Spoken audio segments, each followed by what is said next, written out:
Welcome to this Killik Explains finance video. This week, a controversial paper on the subject of is our language stopping us from saving? Does the way that we actually speak and the grammar we use have an influence on our approach to saving and investing? Well, let's take a look. Now, in overview terms, first of all, the theory is this. Saving and investing, if you're a behavioural psychologist, are all about setting money aside to provide a future benefit, retirement for argument's sake, or giving up consumption now, as an economist might put it, to pay for it in the future. So not spending now so we can spend later. And basically, the paper I'm about to mention suggests that a habit of speech, the way English is constructed, could have a bearing on how we see now and the future and how we act in terms of providing for that future. So, the observation is this. Countries that are good at saving do talk slightly differently to us. So take Germany, China and Japan. These are countries traditionally with high savings rates compared to somewhere like the UK. Could it be, paper coming up in a moment, that the language they speak, the way their language is structured with a much lower differentiation between now and the future, could that in itself be the key to understanding why they're better at saving and investing and a few other things besides?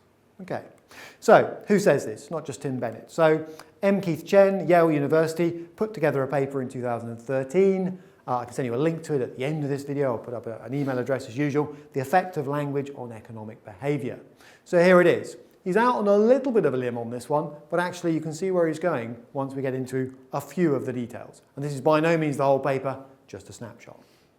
So, what are we looking for here? In English, there is a clear distinction, says Chen, between the current and the future. It is built explicitly into the language, and he gives several examples. So, it is raining now, it will rain, that's a different grammatical construction, is the future.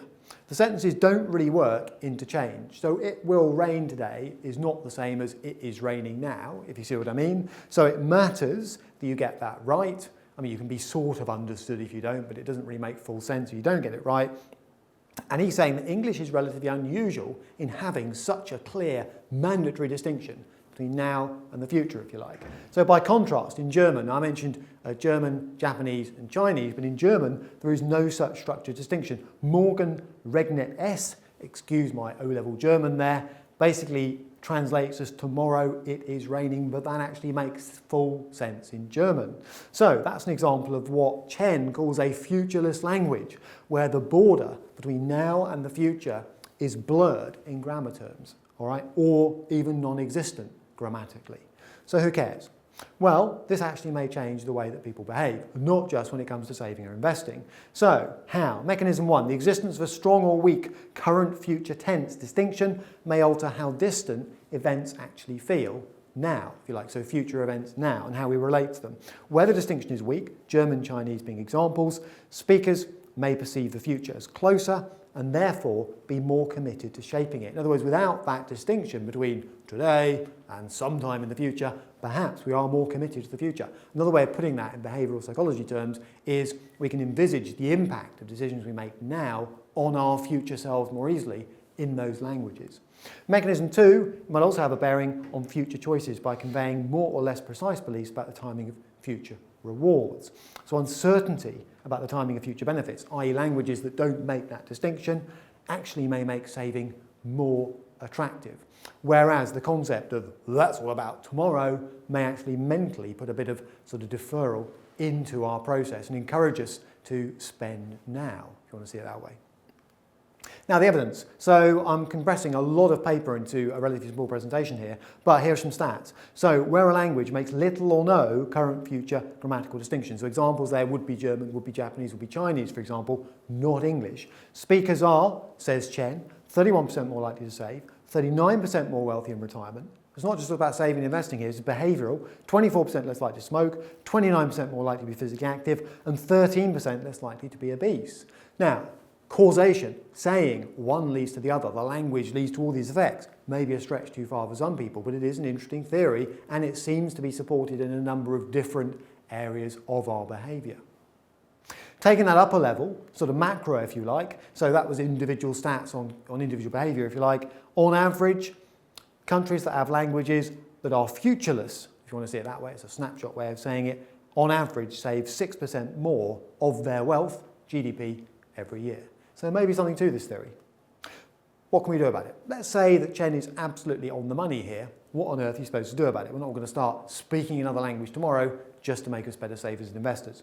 Well, first of all, recognising that language matters when it comes to saving and investing behaviour, Chen would say is an important step. And maybe, in England in particular, in the UK, we don't talk about saving and investing enough, we're not open enough about it, and basically we're probably not that brilliant at deferring gratification, which is the key to saving and investing. Recognising your future self will thank you in 20 years' time.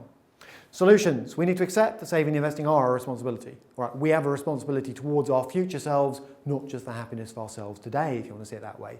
Basically, saving and investing probably in countries that do not have a futureless language, so like the UK, for example, saving probably needs to be taken out of our hands a little bit. Now, this is where digital apps can be very useful. It needs to be effortless, incentivised, and irreversible. So maybe where you don't have a futureless language, saving needs to be encouraged and made as simple and easy and quick as possible. And most controversially, is there a role for the nanny state here? Maybe UK savers need to be almost made to save, hence workplace pensions and so on, because perhaps, if Chen is right, they are otherwise less likely to do so. So there it is, quite controversial stuff. For a copy of the full paper, editor@killik.com. And if you'd like to see related videos on aspects of behavioural psychology from me, then killik.com/learn.